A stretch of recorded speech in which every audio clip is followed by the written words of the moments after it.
Hello everyone, welcome back to my channel. तो जैसे हम लोगों ने FCI AG3 की प्रिपरेशन स्टार्ट की हुई है, तो सबसे पहले हम लोग बॉटनी का पार्ट कवर कर रहे हैं। तो जो अब तक हमने पढ़ा है, आज हम लोग उससे रिलेटेड MCQs को सॉल्व करेंगे। ठीक है, तो अब तक हमने पढ़ा क्या है? अब तक हमने सेल क्या है ये पढ़ा, सेल के डिफरेंट ऑर्गेनल्स को कवर किया, सेल थ्योरी के बारे में पढ़ा। ठीक है, तो इस चीज़ पे हमने 3 वीडियोज़ ऑलरेडी बनाई हुई हैं। मैं तीनों का जो लिंक है वो डिस्क्रिप्शन बॉक्स में डाल दूंगी, आप प्लीज़ उन वीडियोस को चेकआउट कीजिएगा, क्योंकि ये MCQs उन्हीं वीडियोस के बेसिस पर है। ठीक है, तो स्टार्ट करते हैं हम लोग इस वीडियो को। हम लोग फर्स्ट क्वेश्चन क्या है कि इस cell has potential to develop into a full plant, this property of plant cell is called. तो सबसे पहले मैं आपको बता दूं कि ना मुझे थोड़ा सा फीवर था, इसलिए मेरी आवाज़ थोड़ी सी हैवी है, तो प्लीज़ माइंड मत करना और हम लोग जो पढ़ रहे हैं उस पर कंसंट्रेट करना आप लोग। ठीक है, तो स्टार्ट करते हैं फर्स्ट क्वेश्चन से। तो इसमें क्या कहा गया है कि अगर सपोज़ एक सेल है, ठीक है, ये एक सेल है, अगर इस सेल से एक नए प्लांट की डेवलपमेंट हो, ठीक है, एक फुल्ली डेवलप्ड प्लांट अगर इससे बनता है, इस एक छोटे से सेल से, तो ये जो पोटेंशियल है प्लांट की फुल डेवलपमेंट की, इसे क्या कहते हैं?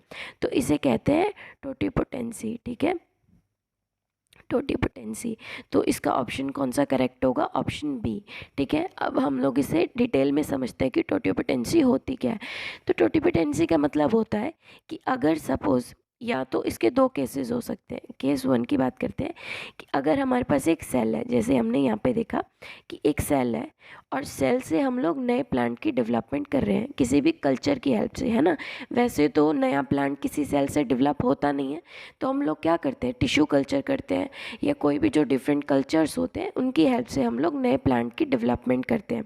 आपने देखा होगा कई लैब्स में, तो हम लोग क्या करते हैं, एक छोटा सा सेल लेते हैं, उसे मीडिया में रखते हैं, और फिर मीडिया के बाद उसे जब हम लोग फेवरेबल कंडीशंस देते हैं उस मीडिया को, तो वहाँ से क्या होता है, जनरेशन होती है, नए प्लांट की डेवलपमेंट होती है। पहले रूट्स निकलती हैं, फिर शूट्स निकलती हैं, उसी तरीके से डिफरेंट जो है पार्ट्स प्लांट के जो वो बनना शुरू हो जाते हैं। तो ये जो पोटेंशियल होती है, इसी को ही हम लोग सेलुलर टोटिपोटेंसी कहते हैं। ठीक है, और सेकंड केस की हम लोग बात करें, तो सेकंड केस में क्या होता है कि सपोज़ कोई भी हमारे पास क्या कहेंगे, रीजनरेशन होगी, अगर कोई पार्ट है, ठीक है, कोई भी एक पार्ट है, तो उस, जैसे सपोज़ ये शूट ही है, ठीक है, शूट एक पार्ट है प्लांट का, तो अब इस शूट से जब रीजनरेशन होगी, फिर से एक नए प्लांट की डेवलपमेंट होगी, तो इसे भी हम लोग टोटिपोटेंसी कह सकते हैं। ठीक है, तो ये दो केसेस है, या तो एक सेल से नए प्लांट की डेवलपमेंट होना, या किसी पार्ट से रीजनरेशन होना, तो दोनों को हम लोग टोटिपोटेंसी कह सकते हैं। ठीक है, अब हम लोग पहले इसे इरेज कर लेते हैं सबको। अब हम लोग देखते हैं कि नेक्स्ट क्वेश्चन क्या है हमारा। नेक्स्ट क्वेश्चन है हमारा, who discovered the cell in a thin section of cork. तो सेल को किसने डिस्कवर किया था? ये हम लोगों ने अच्छे से पढ़ा हुआ था फर्स्ट वीडियो में। स्क्वान ने डिस्कवर किया था? नहीं। उसके बाद स्क्लेडन ने किया था? नहीं। ल्यूवेन हुक ने किया था? नहीं। तो सेल को किसने डिस्कवर किया था? इसे किया था रॉबर्ट हुक ने। कब किया था? 1665 में। ठीक है, इसने क्या किया था, इन्होंने देखा था कि एक जो है कॉर्क को इन्होंने माइक्रोस्कोप के अंदर रखा, और वहाँ पे इन्होंने देखा कि एक जो है एक इस तरीके के चैम्बर्स हैं, हनीकॉम्ब लाइक चैम्बर्स हैं, जिन्हें इन्होंने नाम दिया सेल। ठीक है, अब हम लोग नेक्स्ट क्वेश्चन देखते हैं कि जो cell organelles concern with protein synthesis, mechanical support and enzyme transport is, यानी कि वो सेल ऑर्गेनेल्स जिसमें क्या प्रोटीन सिंथेसिस होती है, मैकेनिकल सपोर्ट देती है और एंजाइम ट्रांसपोर्ट होती है, तो वो कौन सा ऑर्गेनेल है? तो इसका राइट आंसर क्या होगा? इसका राइट आंसर होगा ऑप्शन सी, एंडोप्लाज्मिक रेटिकुलम। तो आप लोग क्या किया करो ना, आप लोग सबसे पहले एलिमिनेशन मेथड सीखो, कि ऑप्शंस को एलिमिनेट करना सीखो। तो क्वेश्चन में हमें क्या क्या पूछा गया है कि प्रोटीन सिंथेसिस करता है ऑर्गेनेल, प्रोटीन सिंथेसिस कहाँ पे होती है? सेल मेम्ब्रेन में तो प्रोटीन सिंथेसिस होती ही नहीं है ना। उसके बाद डिक्टोजोम, डिक्टोजोम का मतलब क्या होता है कि जो गोल्जी बॉडीज होती है ना, उन्हें हम लोग डिक्टोजोम भी कहते हैं। ठीक है, तो ये एक और क्वेश्चन बन गया हमारा, ये भी याद रख सकते हो आप कि जो गोल्जी बॉडीज़ या जो गोल्जी एपेरेटस होते हैं, ठीक है, उसे हम लोग और भी नाम से जानते हैं, उसे क्या कहते हैं, उसे डिक्टियोजोम के नाम से भी जाना जाता है, ठीक है। तो हम लोग क्या देख रहे थे कि प्रोटीन सिंथेसिस पहले हम लोग बात करते हैं, तो सेल मेम्ब्रेन में तो प्रोटीन सिंथेसिस नहीं होती है, गोल्जी बॉडीज़ यानी कि डिक्टियोजोम में भी प्रोटीन सिंथेसिस नहीं होती। तो ये दो ऑप्शन तो गए। अब कहाँ कहाँ होती है प्रोटीन सिंथेसिस? माइटोकॉन्ड्रिया में होती है, मैंने आपको बताया था, इसका खुद का जो है राइबोसोम्स इसके पास होते हैं, तो ये प्रोटीन सिंथेसिस कर सकता है माइटोकॉन्ड्रिया। और हमने देखा था एंडोप्लाज्मिक रेटिकुलम के ऊपर भी हमने देखा था कि छोटे छोटे बीड्स टाइप का स्ट्रक्चर था, है ना, जो रफ एंडोप्लाज्मिक रेटिकुलम था, तो उसमें ये जो बीड्स लगे थे ये क्या थे, ये राइबोसोम्स थे, है ना। और राइबोसोम से क्या होती है, प्रोटीन सिंथेसिस होती है। तो प्रोटीन सिंथेसिस, अब दो ऑप्शन रह गए हमारे पास, या तो एंडोप्लाज्मिक रेटिकुलम से हो सकती है या माइटोकॉन्ड्रिया से हो सकती है। अब आगे हम लोग देखते हैं कि मैकेनिकल सपोर्ट और एंजाइम ट्रांसपोर्ट करता है। तो माइटोकॉन्ड्रिया जो है वो मैकेनिकल, ना तो ये मैकेनिकल सपोर्ट देता है, ना ये एंजाइम ट्रांसपोर्ट में हेल्प करता है। तो मैकेनिकल सपोर्ट और एंजाइम ट्रांसपोर्ट में हेल्प कौन करता है, वो एंडोप्लाज्मिक रेटिकुलम करता है, ठीक है। अब हम लोग नेक्स्ट क्वेश्चन की ओर चलते हैं। नेक्स्ट क्वेश्चन हमारा क्या है कि जो the structure present between the cell wall of the two adjacent cell is called. अब ये भी हमने पढ़ा हुआ था कि जो दो सेल के बीच में एक स्ट्रक्चरल मेम्ब्रेन होता है उसे क्या कहते हैं। हम लोगों ने पढ़ा था कि जैसे ये एक, सपोज ये एक सेल है ना, और एक ये सेल है, हमने पढ़ा था। तो जब हम लोग सेल वॉल के बारे में पढ़ रहे थे, हमने देखा था 3 टाइप की सेल वॉल्स होती हैं, primary cell wall, secondary cell wall, और दोनों को जो जोड़ता है वो होती है मिडिल लैमेला, है ना। तो सपोज़ ये 2 सेल्स हैं, इन दोनों को जो बीच से जोड़ रहा है ये कौन होगा, ये मिडिल लैमेला होगा। तो यहाँ से जो एक वॉल होगी, यहाँ से वॉल होगी, ये प्राइमरी वॉल्स होंगी, और उसके बाद जो आएंगी ये सेकेंडरी वॉल आएगी। ये हमने पढ़ा था, सेकेंडरी वॉल होगी, फिर प्राइमरी वॉल होगी, फिर मिडिल लैमेला होगा, फिर दूसरे सेल की प्राइमरी वॉल होगी, दूसरे सेल की सेकेंडरी वॉल होगी। तो इस तरीके का स्ट्रक्चर बनेगा। तो ये एक सेल ये हो गया और एक सेल ये हो गया, तो इन दोनों सेल्स को जोड़ कौन रहा है, तो इन दोनों को मिडिल लैमेला जोड़ रहा है। तो इसका सही आंसर क्या होगा, इसका करेक्ट आंसर होगा मिडिल लैमेला। नेक्स्ट क्वेश्चन है, the major component of the cell wall in bacterial prokaryotes is the polymer और नेम्ड। वैसे तो ये क्वेश्चन हम लोग पढ़ेंगे जूलॉजी में, ठीक है, यहाँ पे हम लोग ये क्वेश्चन कवर नहीं करेंगे, बट इसका मैं आंसर आपको बता देती हूँ फिर भी। तो इसका जो आंसर होगा वो होगा डी, यानी कि पेप्टाइडोग्लाइकन्स, ठीक है, पेप्टिडोग्लाइकन्स इसका करेक्ट आंसर होगा। बट ये हम लोग डिटेल में जूलॉजी वाली जो सीरीज़ हम लोग लाएंगे वहाँ पे पढ़ेंगे, ये बॉटनी का पार्ट नहीं है। नेक्स्ट हम लोग देख रहे हैं कि लाइजोसोम कंटेन्स एंजाइम्स कॉल्ड। अब हमने देखा था सबसे पहले कि लाइजोसोम का काम क्या होता है। लाइजोसोम का हमने पढ़ा था कि ये सुसाइडल बैग है, यानी कि जब भी कोई भी डैमेज होता है सेल के अंदर, तो लाइजोसोम क्या करता है, फटाफट से अपने आप को यानी कि अगर डैमेज सेल है वो अपने आप को बर्स्ट कर देता है, तो जो लाइजोसोम है उसे डाइजेस्ट कर लेता है ना, इसीलिए लाइजोसोम को हम लोग कह रहे थे सुसाइडल बैग। तो यहाँ पे क्वेश्चन क्या है, यहाँ पे क्वेश्चन ये है कि जो एंजाइम प्रेजेंट होते हैं लाइजोसोम में, वो कौन कौन से एंजाइम प्रेजेंट होते हैं। तो कौन सा एंजाइम प्रेजेंट होता है, लाइगेज एंजाइम प्रेजेंट होता है, नहीं, लाइगेज एंजाइम तो नहीं प्रेजेंट होता है, लाइज भी नहीं होता। कौन सा एंजाइम प्रेजेंट होता है, हाइड्रोलेज एंजाइम होता है। क्यों, क्योंकि ये लाइसिस में हेल्प करता है, यानी कि जब जो सब्सटेंस होता है उसे तोड़ता है और उसके बाद उसकी डाइजेशन में हेल्प करता है। तो इसका करेक्ट आंसर क्या होगा, हाइड्रोलेसिस, ठीक है।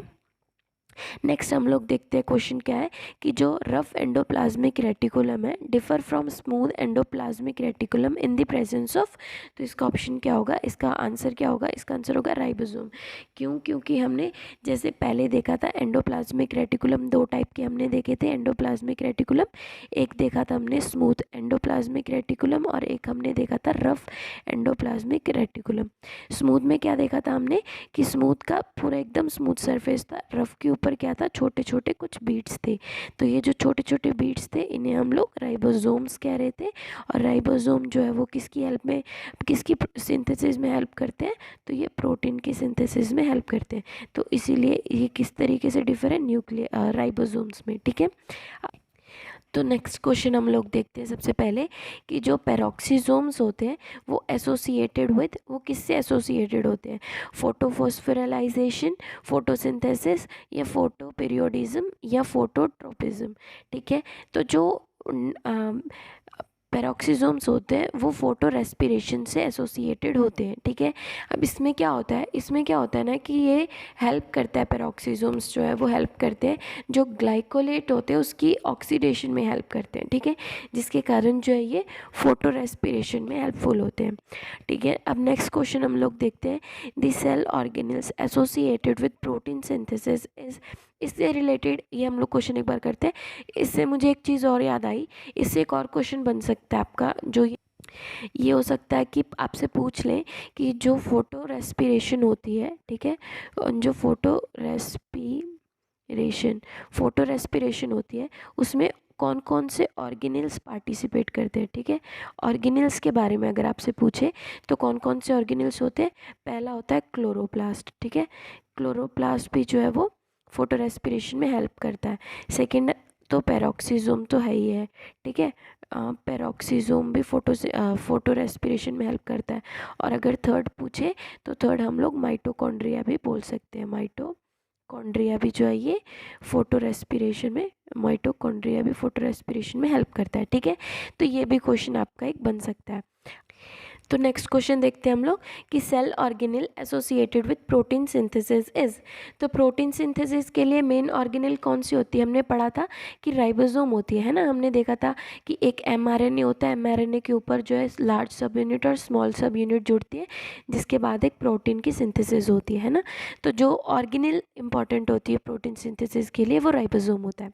The term thylakoid was coined bye, जो थैलाकॉइड टर्म दी थी वो किसने दी थी, थैलाकॉइड टर्म, तो जो टर्म दी थी वो दी थी ऑप्शन ए यानी कि मैनके ने जो ये टर्म दी थी थैलाकॉइड, ठीक है। अब नेक्स्ट क्वेश्चन है, etc is a component of, etc का मतलब क्या होता है, इलेक्ट्रॉन ट्रांसपोर्ट चेन, ठीक है। तो ये कहाँ पे होती है, ये माइटोकॉन्ड्रिया में होती है। माइटोकॉन्ड्रिया का काम क्या होता है, हमने देखा था कि ये एटीपी की यानी कि एनर्जी की सिंथेसिस करता है ना, इसीलिए इसे हम लोग power house of the cell कह रहे थे, पावर हाउस कह रहे थे, क्योंकि ये क्या करता है, ये एनर्जी की जनरेशन करता है। तो एनर्जी किसकी हेल्प से होती है, एनर्जी जो प्रोसेस होती है वो चलती है, उसे क्या कहते हैं, ईटीसी, इलेक्ट्रॉन ट्रांसपोर्ट चेन, ठीक है। तो नेक्स्ट क्वेश्चन हमारा क्या है, विच of the following is living, इनमें से कौन जो है वो लिविंग है। वैसे तो अगर हम लोग देखें इन ऑर्गेनल्स के बारे में तो प्रोटोप्लाज्म, क्लोरोप्लास्ट और न्यूक्लियस सभी तो लिविंग है ना, सेल तो एक है ही, सेल लिविंग ऑर्गेनिज्म है सेल, है ना। तो क्या होगा कि ये सारे की सारे जो है ऑल ऑफ दिस होगा कि ये सभी की सभी लिविंग है। Golgi apparatus take part in, अब गोल्जी एपेरेटस क्या होता है, हमने देखा था गोल्जी एपेरेटस जो होता है ये क्या होता है कि यहाँ पे पैकेजिंग होती है मटेरियल की, है ना, पैकेजिंग होती है मटेरियल की, पैकेजिंग होती है मटेरियल की, हमने देखा था कि यहाँ से फिर मटेरियल जो वो पैक होकर डिफरेंट डिफरेंट साइट्स पे जाता है। तो जो गोल्जी अपैरेटस होता है वो इनमें से किस चीज़ में टेक पार्ट करता है, तो वो टेक पार्ट करता है कार्बोहाइड्रेट सिंथेसिस में, ठीक है। प्रोटीन सिंथेसिस तो क्या होता है, राइबोसोम होता है, लिपिड सिंथेसिस भी नहीं होती, और ऑक्सीडेटिव फॉस्फोरिलाइजेशन भी यहाँ पे नहीं होती है, ठीक है। तो नेक्स्ट क्वेश्चन है कि which of the following which one take part in acrosome formation, तो एक्रोजोम की फॉर्मेशन में कौन सा ऑर्गेनल जो है वो मतलब कि टेक पार्ट करता है, हेल्प करता है, तो वो कौन होता है, वो गोल्जी एपेरेटस होता है, ठीक है। क्या होता है कि जो गोल्जी एपेरेटस होता है ना उससे फॉर्मेशन होती है किसकी, एक्रोजोम की। ये बहुत इंपॉर्टेंट क्वेश्चन है, आप हमेशा याद रखोगे, जैसे क्वेश्चन ऐसे भी आ सकता है, which acrosome is associated with which of the organelle, तब भी आपको आंसर क्या देना है, गोल्जी एपेरेटस ही देना है, ठीक है। तो इससे क्या होता है कि ये कंटेन करता है, डाइजेस्टिव इंजाइम्स को कंटेन करता है। अब यहाँ पे कंफ्यूज नहीं होना, क्योंकि यहाँ पे डाइजेस्टिव इंजाइम हमने कहा, तो डाइजेस्टिव इंजाइम को लेके आप लोग लाइजोसोम टिक मत करके आ जाना, ये चीज़ आपको ध्यान रखनी है कि जो एक्रोसोम्स होते हैं वो गोल्जी अपैरेटस से बनते हैं, ठीक है, गोल्जी अपैरेटस से फॉर्मेशन होती है। ये आपको मालूम है कि कोई भी ऑर्गेनेल है सेल की, वो एक ऑर्गेनेल जो है वो दूसरे ऑर्गेनेल से बनती है ना, जैसे सेल्स होते हैं हम लोग बात करते हैं, तो नए सेल प्री एग्जिस्टिंग सेल से बनते हैं, उसी तरीके से जो सेल की ऑर्गेनेल्स होती है ना वो डिफरेंट यानी कि प्री एग्जिस्टिंग जो ऑर्गेनेल्स होती है उनसे ही नई सेल की जो ऑर्गेनेल्स है वो बनती है, सिर्फ माइटोकॉन्ड्रिया को और क्लोरोप्लास्ट को छोड़ के, ठीक है, क्योंकि इनके पास ये क्षमता होती है कि वो खुद से रेप्लिकेट कर सकते हैं, ये हमने पहले पढ़ा हुआ है वीडियोज़ में, है ना। अब हम लोग देखते हैं नेक्स्ट क्वेश्चन कि जो हाइड्रोलाइटिक एंजाइम होते हैं वो कहाँ पे होते हैं। तो हाइड्रोलाइटिक का मतलब हमने पहले ही पढ़ा एक क्वेश्चन कि हाइड्रोलाइसिस का जहाँ पे होती है वो कौन सा एंजाइम होता है, जहाँ पे हाइड्रोलाइसिस होती है तो वो लाइसोसोम्स में होती है। हाइड्रोलाइसिस का मतलब वही डाइजेस्ट करना, ब्रेक करना, तो वो काम किसका होता है, चीज़ को ब्रेक करके डाइजेस्ट करना, तो वो लाइसोसोम का काम होता है ना। अब नेक्स्ट हम लोग देखते हैं कि ऑक्सीजोम अकर इन दी, ऑक्सीजोम के बारे में हमने पढ़ा था लास्ट वीडियोस में। तो ऑक्सीजोम किससे, किस ऑर्गेनल्स के साथ और ऑक्सीजोम जो एसोसिएटेड है, तो ऑक्सीजोम एसोसिएटेड है माइटोकॉन्ड्रिया के साथ, ठीक है। तो इसका करेक्ट आंसर होगा mitochondria. Which of the following has a single membrane covering, ठीक है। अब ये भी हम लोगों को मालूम है कि जो सेल की ऑर्गेनल्स होती है ना, वो कुछ होती है वो सिंगल, जैसे सपोज ये सेल है, तो सेल के अंदर डिफरेंट ऑर्गेनल्स है, जैसे माइटोकॉन्ड्रिया मान लो, तो माइटोकॉन्ड्रिया के पास जो है वो डबल मेम्ब्रेन स्ट्रक्चर होता है, हमने पिक्चर में देखा था। क्लोरोप्लास्ट भी डबल मेम्ब्रेन स्ट्रक्चर होता है। तो इसी तरीके से इन क्वेश्चन में पूछा गया है कि इनमें से कौन सा सिंगल मेम्ब्रेन स्ट्रक्चर है, ठीक है।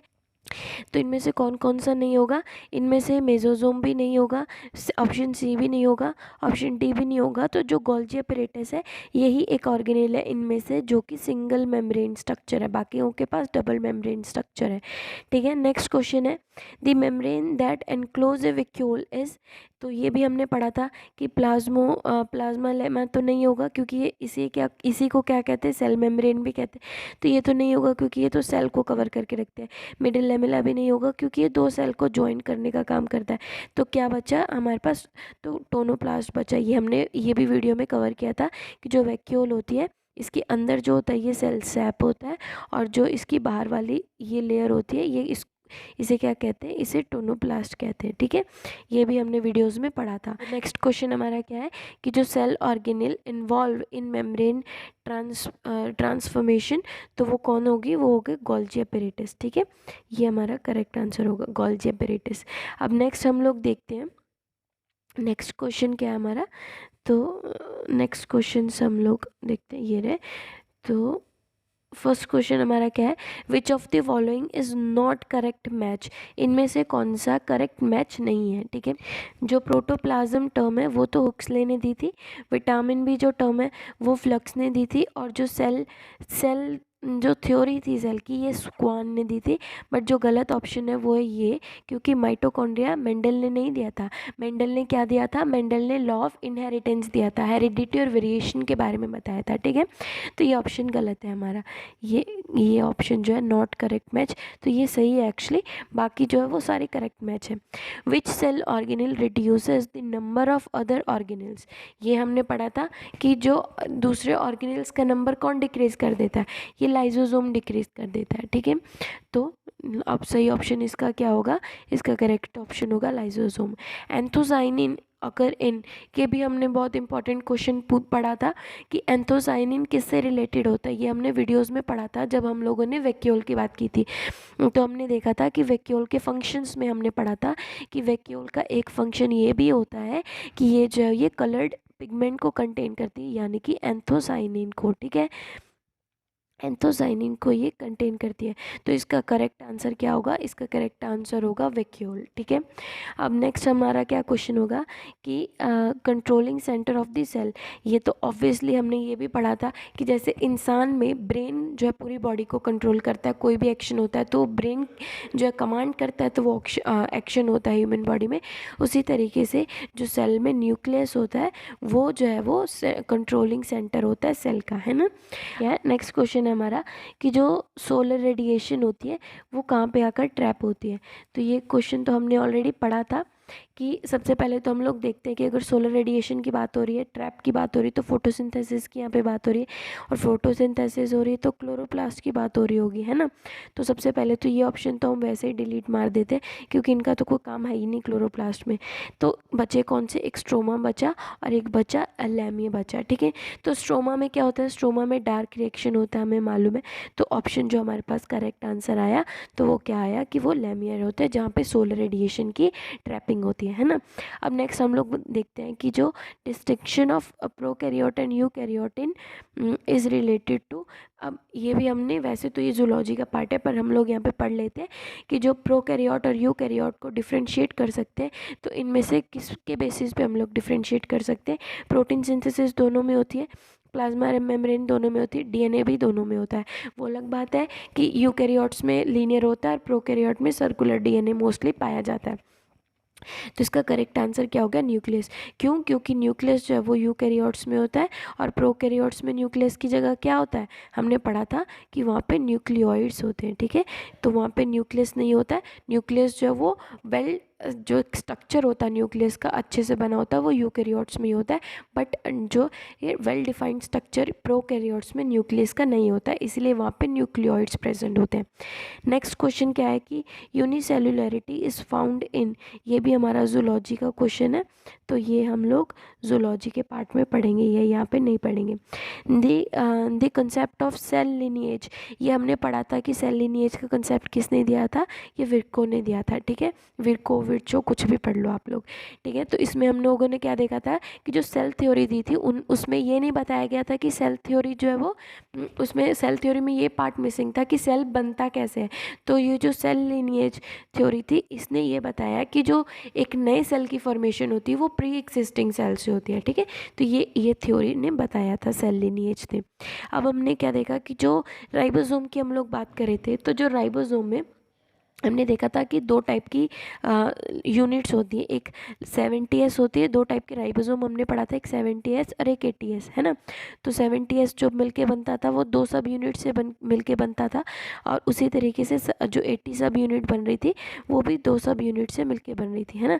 तो यहाँ पे हमने पूछा है कि जो ये S है ये क्या चीज़ को रिप्रेजेंट करता है। तो इस S का मतलब क्या होता है, ये बेसिकली ये दो ऑप्शन सही होंगे इसके, ऑप्शन डी सही होगा, बी एंड सी, क्योंकि ये तो एक साइंटिस्ट के नाम से भी है, इसे स्वेटबर्ग यूनिट भी कहते हैं और इसे सेडिमेंटेशन कॉफिशिएंट भी कहते हैं, ठीक है। तो ये इसका करेक्ट आंसर होगा। नेक्स्ट क्वेश्चन क्या है, who first proposed the cell is unit of life and a component of tissue. ये किसने कहा था कि जो सेल है वो एक यूनिट है लाइफ की और ये जो है एक कंपोनेंट भी है किसी टिश्यू का। तो ये किसने कहा था, ये सबसे पहले स्क्वान ने कहा था, उसके बाद जो है स्क्वान और स्क्लेडन ने सेल थ्योरी की डिस्कवरी की थी, है ना। तो इसका जो करेक्ट आंसर होगा वो क्या होगा, स्क्वान होगा इसका करेक्ट आंसर, ठीक है। तो ऑप्शन नंबर ए जो है वो इसका करेक्ट आंसर होगा। अब नेक्स्ट क्वेश्चन हम लोग देखते हैं कि जो cell theory was put forward by, तो ये हमने पहले देखा कि जो सेल थ्योरी दी थी वो स्क्लेडन एंड स्वांक ने दी थी। अब क्या है कि जो chloroplast of one cell is continue with that of the adjacent cell through plasmodesmata. Plasmodesmata क्या होता है, ये तो कैसा होता है, सपोज एक सेल है ना, तो ये दूसरा सेल है, ये तीसरा सेल है, तो जो सेल के अंदर जो जो चीज़ें ट्रांसफ़र होती है एक सेल से दूसरे सेल के अंदर, तो ये किससे कैसे होती है, अगर क्लोरोप्लास्ट की साइटोप्लाज्म की हेल्प से हो। तो हमने देखा था सबसे पहले तो साइटोप्लाज्म होता क्या है, साइटोप्लाज्म एक लिक्विड हमने मटेरियल देखा था ना, वो होता है। तो जैसे ये एक साइटोप्लाज्म है, तो ये दूसरे सेल का साइटोप्लाज्म है, तो जो साइटोप्लाज्म से चीज़ें एक दूसरे के पास जाती है, मतलब जो ट्रांसपोर्ट होता है एक सेल से दूसरे सेल के पास जो चीज़ें जाती है, तो वो किसकी हेल्प से जाती है, वो प्लाज्मोड्रेमाटा की हेल्प से जाती है, ठीक है। अब नेक्स्ट चीज़ हम लोग देखते हैं कि जो प्रोटीन सिंथेसिस अगर in an animal cell is, ये भी एनिमल सेल के हैं, तो ये जूलॉजी में हम लोग पढ़ेंगे, बॉटनी में इसका कोई काम नहीं है। उसके बाद सेंट्रियोल्स एंड सेंट्रियोल, वैसे ये भी क्वेश्चन जूलॉजी का है, पर आप लोग याद रख सकते हो कि हमने देखा था कि जो सेंट्रियोल्स होती हैं वो प्लांट सेल में प्रेजेंट नहीं होती, वो सिर्फ एनिमल सेल में प्रेजेंट होती है, ठीक है। तो जो इसका करेक्ट आंसर होगा वो क्या होगा कि जो सेंट्रियोल्स एंड सेंट्रोसोम्स जो प्रेजेंट होते हैं वो दोनों क्या होते हैं, वो एनिमल सेल में प्रेजेंट होते हैं, ग्रीन प्लांट्स में जो सेंट्रियोल प्रेजेंट नहीं होती है, ठीक है। सेंट्रियोल क्या होती है, कब इनका काम आता है, तो ये सेल, वैसे तो सेल डिवीजन में इनका काम आता है, फर्दर हम लोग डिटेल्स में नेक्स्ट वीडियो में पढ़ेंगे, ठीक है। Membrane system consist of membrane system considered to be extension of infolded plasmalemma is, यानी कि जब प्लाज्मा लेमा से जो इनफोल्डिंग होती है प्लाज्मा लेमा से, उसे हम लोग क्या कहते हैं, तो उसे हम लोग कहते हैं एंडोप्लाज्मिक रेटिकुलम। ये हमने देखा था कि जैसे ये एक न्यूक्लियर मेम्ब्रेन है और यहाँ पे हमारी सेल मेम्ब्रेन है, यानी कि प्लाज्मा लेमा, यानी कि सेल मेम्ब्रेन को ही हम लोग प्लाज्मा लेमा भी कह देते हैं। तो ये जो सेल मेम्ब्रेन से इनफोल्डिंग निकलती है इसे ही हम लोग एंडोप्लाज्मिक रेटिकुलम कहते हैं, है ना। माइटोकॉन्ड्रिया तो नहीं हो सकता, क्योंकि हमने बात की थी कि जो माइटोकॉन्ड्रिया होता है वो सेल्फ डुप्लीकेटिंग होता है, तो वो तो प्री एग्जिस्टिंग माइटोकॉन्ड्रिया से नया माइटोकॉन्ड्रिया बनता है, ये एब्सेंट है। प्लास्टिड्स भी नहीं हो सकता और गोल्जी एपेरेटस भी नहीं हो सकता। उसके बाद ल्यूकोप्लास्ट होता है। ल्यूकोप्लास्ट किस चीज़ को रिप्रेजेंट करता है?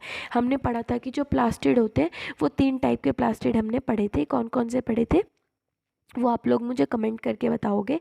जो 3 टाइप के हमने प्लास्टिड्स पढ़े थे, तो उसमें हम लोगों ने एक पढ़ा था ल्यूकोप्लास्ट। तो इस क्वेश्चन में हम लोग पूछ रहे हैं कि जो ल्यूकोप्लास्ट होता है वो इनमें से क्या चीज़ को रिप्रेजेंट करता है। तो ल्यूकोप्लास्ट क्या चीज़ को रिप्रेजेंट करता है कि ये कलरलेस प्लास्टिड होता है। ल्यूकोप्लास्ट हमने देखा था ना कि जो क्लोरोप्लास्ट होता है वो ग्रीन कलर देता है, और जो क्रोमोप्लास्ट होता है वो कलर ग्रीन के अलावा जो डिफरेंट कलर होते हैं वो क्रोमोप्लास्ट देता है। तो जो ल्यूकोप्लास्ट होता है ये कलरलेस प्लास्टिड होता है। उसके बाद आ गया कि जो डिटॉक्सिफिकेशन साइट होती है लीवर सेल में, तो ये भी लीवर सेल है, तो ये भी हम लोग जूलॉजी का पार्ट है, ये भी हम लोग वहाँ पे पढ़ेंगे। उसके बाद क्या होगा कि जो एमाइलोप्लास्ट होता है वो लुक लाइक, तो इसका करेक्ट आंसर क्या होगा कि जो एमाइलोप्लास्ट होता है वो किसके जैसा होता है, वो होता है प्रोप्लास्टिड, ठीक है। अब उसके बाद नेक्स्ट क्या है कि नेक्स्ट क्या, एलियोप्लास्ट, तो वैसे इसमें बाकी ऑप्शंस भी अगर हम लोग देखें तो एलियोप्लास्ट तो नहीं हो सकता, है ना, क्योंकि ये तो हमने देखा था कि जो ल्यूकोप्लास्ट होता है वो 3 टाइप का होता है, एलियोप्लास्ट, प्रोटीनोप्लास्ट, एलियोप्लास्ट, और एक कौन सा टाइप था, प्रोटीनोप्लास्ट, है ना। तो ये तो नहीं हो सकता, क्लोरोप्लास्ट भी नहीं हो सकता और एलियोरोप्लास्ट भी नहीं हो सकता, तो क्या बचा, प्रोप्लास्टिड, ठीक है। अब नेक्स्ट क्या है, organelle covered by a single unit membrane. Single unit membrane से जो ऑर्गेनेल कवर होती है इनमें से वो कौन सी है, तो हमने देखा था कि जो ऑर्गेनेल्स होती है वो डबल मेम्ब्रेन भी होती है, जैसे कि क्लोरोप्लास्ट और माइटोकॉन्ड्रिया, और कुछ ऑर्गेनेल्स होती हैं जो कि सिंगल मेम्ब्रेन होती है ना। तो वो क्या है, वो ये सारी की सारी पेरोक्सिसोम, लाइजोसोम और जो ग्लाइऑक्सिसोम है, ये सारी की सारी जो है ये सिंगल मेम्ब्रेन स्ट्रक्चर है इनका, ठीक है। आज हमने ये सारे क्वेश्चंस जो MCQ कवर की, तो होप आपको ये वीडियो अच्छी लगी होगी। अगर किसी को भी नोट्स चाहिए तो please follow me on my Instagram handle, जिसका लिंक मैं डिस्क्रिप्शन बॉक्स में दे दूँगी। GPP पॉइंट है मेरे इंस्टाग्राम का नाम, तो आप लोग मुझे वहाँ पे फॉलो कर सकते हो। और कल से हम लोग पढ़ेंगे प्लांट टिश्यूज़ के बारे में पढ़ेंगे, है ना। यानी कि आज हम लोगों ने सेल का पूरा कंप्लीट कर दिया कि सेल क्या है, सेल थ्योरी क्या है और ऑर्गेनेल्स क्या है, उसकी MCQs भी हमने कर ली। तो कल से हम लोग प्लांट सेल के बारे में शुरू करेंगे, सॉरी जो प्लांट टिश्यूज़ हैं उनके बारे में पढ़ेंगे। तो थैंक यू। अगर आपको ये वीडियो अच्छी लगी then please like, share and subscribe to my channel. Thank you.